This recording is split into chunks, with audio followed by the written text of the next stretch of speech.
Sir देखा जाए तो हमारे माशरे में डॉक्टर एक ऐसा पेशा है, ऐसा प्रोफेशन है कि जिस प्रोफेशन में सबसे कॉम्पिटेंट लोग आते हैं।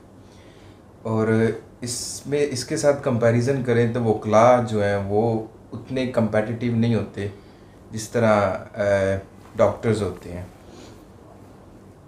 तो इसकी क्या रीज़न है कि एक वकील की फ़ीस जो होती है वो एक डॉक्टर से ज़्यादा होती है।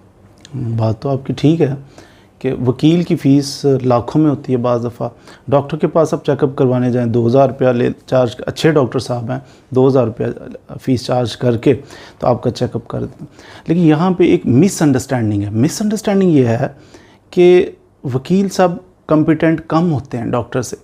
यहाँ पे मिसअंडरस्टैंडिंग ये है कि वकील साहब, ये फैक्ट है, इसको हमें मानना पड़ेगा कि मोस्टली हमारे मैट्रिकुलेशन के बाद मैट्रिक किया तो जो टॉप पे बच्चे होते हैं ना वो दूसरे प्रोफेशन में चले जाते हैं।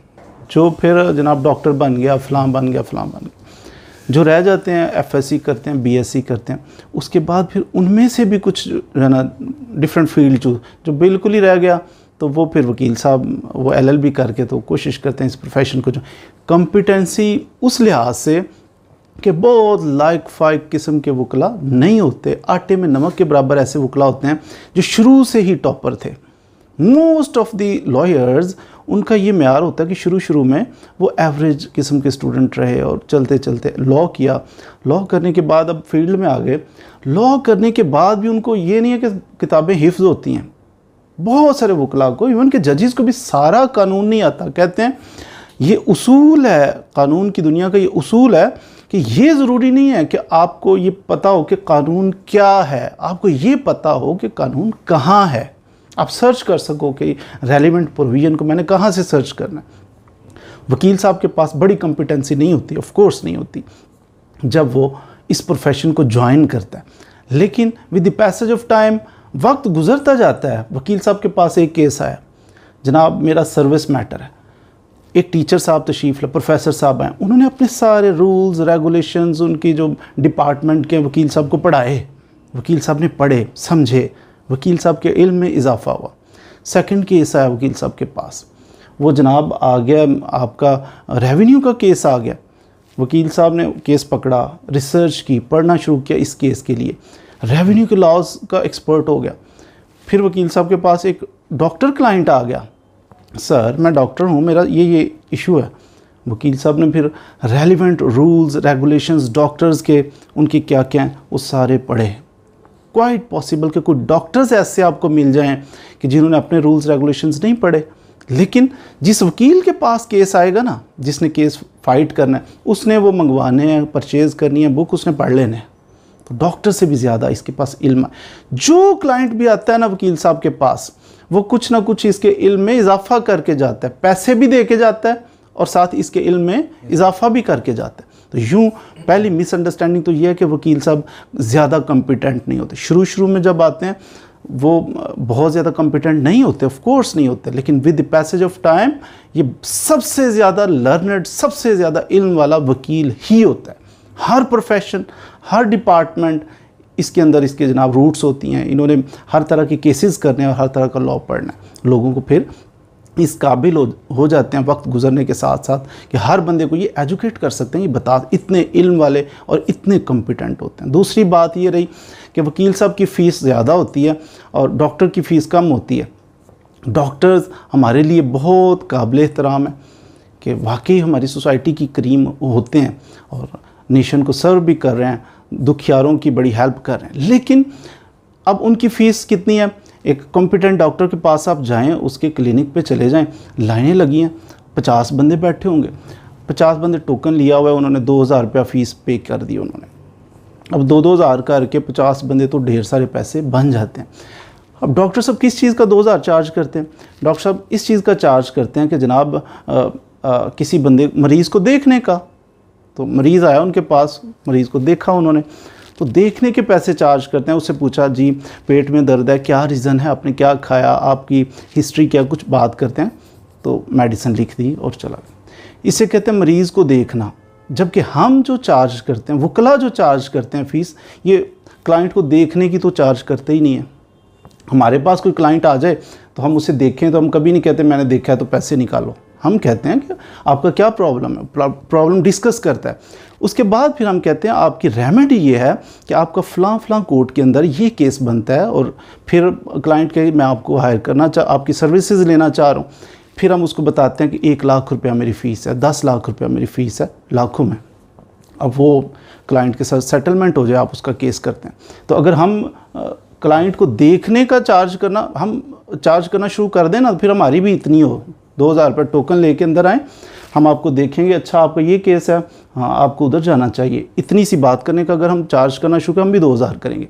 आपने देखा डॉक्टर्स हैं, तो डॉक्टर जो है वो देखने का तो 2000 चार्ज करते हैं, लेकिन कभी आपका कोई बड़ी सर्जरी करनी हो कि मेजर सर्जरी मुझे करनी पड़ेगी, फ़लाँ ऑपरेशन करना पड़ेगा, उसके लिए वो कहते हैं 6 लाख रुपया जमा करवा दें, तो आप 1 मिलियन जमा करवा दें। तो ये क्योंकि जब बड़ी सर्जरी है जिस पे टाइम लगना है, उसका वो लाखों में ही चार्ज करते हैं। और हमारे केस जब हम कोई बुक कर लेते हैं ना, तो वो भी मेजर सर्जरी वाला केस होता है कि एक केस को जब हमने ले लिया, जिम्मेदारी उसकी ले ली, तो पता नहीं कितने महीने और कितने साल चलना है। अब कंपेयर करें कि एक केस जो ट्रायल मैंने ले लिया, मर्डर ट्रायल ले लिया या कोई और, तो वो 2 साल चलेगा, वो 3 साल तक चलेगा। और डॉक्टर की सर्जरी जो है वो उसने 3 घंटे चलेगी, 2 घंटे चलेगी, और उसका 6 लाख चार्ज किया, 8 लाख चार्ज किया। और वकील साहब ने 3 साल सर्विसेज देनी है, और वकील साहब ने क्या चार्ज किया, 2 लाख 4 लाख जितना भी।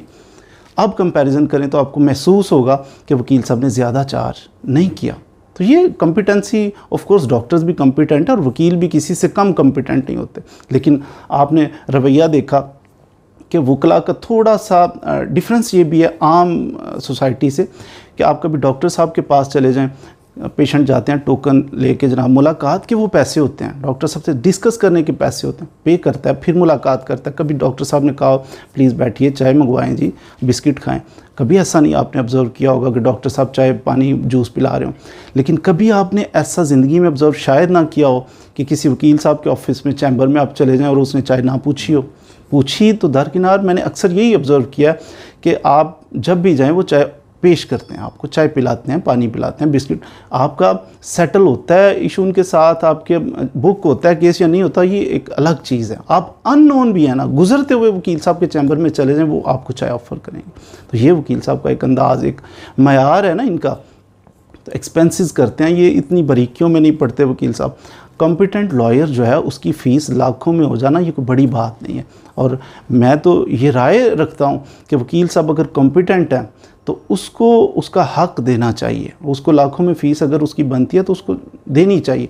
अगर हम इस चीज़ में रिलक्टेंस शो करेंगे ना कि वकील साहब हैं तो जनाब झूठ ही हो जाए, इसको फ़ीस बस ना ही दें, तो फिर वकला को ज़ाहिर है उन्होंने सर्वाइव करना है, उन्होंने सिस्टम सारा चलाना है, तो फिर वकील क्या करेंगे, वो हीले बहाने से फ़लाँ के नाम के पैसे जनाब बड़े ज़रूरी हैं, पार्टी फटाफट निकाल के दे देती है, फ़लाँ के नाम के पैसे देने फटाफट निकाल के दे देती है। तो इससे बेहतर है फ़लाँ के नाम के पैसे देने से आप वकील साहब की सर्विसेज जो हैं वो आप पे करना शुरू कर दें, तो उम्मीद है कि वकील साहब भी सेटिस्फाइड होंगे, पार्टी भी सेटिस्फाइड। क्या आप भी सेटिस्फाइड हुए हमारी बात से कि वकला की फ़ीस अगरचे लाखों में होती है लेकिन बहुत ज़्यादा नहीं होती। प्रोसीजरल चेंजेस की बात हो रही है ना, कि देखें कुछ वकला हैं जो खुद कंसल्टेंसी फ़ी वो भी लेते हैं, लेकिन एज अ होल अगर इस चीज़ को देखा जाए तो ये एक वकील की केस को लेके उसको ख़त्म करने तक की फ़ी होती है, उसमें टाइम डिटरमिन नहीं होता कि कितना अरसा लगेगा।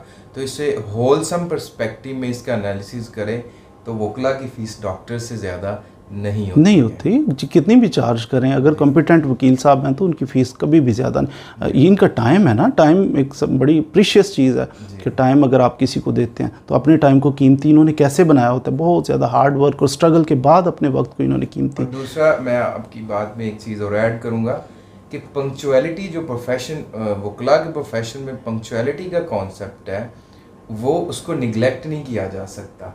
इसमें सबसे इम्पोर्टेंट चीज़ ये है कि आपका केस लगा हुआ है अदालत में, तो जज साहब जो जस्टिस साहब हैं वो इंतज़ार नहीं करेंगे आपका, तो वकील साहब को उस केस से पहले बल्कि एक रात पहले ही उनके माइंड में सारा स्केड्यूल चल रहा होता है। बल्कि आप उनमें देखिए, आपने मुशाहदा किया होगा कि आप वकील साहब को अपना केस दे देते हैं ना, तो आप घर चले जाते हैं, आप जाके सो जाते हैं, लेकिन वकील साहब रातों को जागते हैं, रात 12-1 बजे तक बैठ के पढ़ रहे हैं। आपका केस है, मेहनत कर रहे हैं, पढ़ रहे हैं, ताकि आपके केस में आपको जो भी आपका केस है उसमें आप जीत सकें। तो उम्मीद है जी आपने भी कुछ ना कुछ इसके बारे में सीख लिया होगा कि वकीलों की फ़ीस बहुत ज़्यादा नहीं होती, अगर होती भी है तो जस्टिफाइड है। मज़ीद वीडियोज़ के लिए हमारे साथ रहिए। Thank you very much.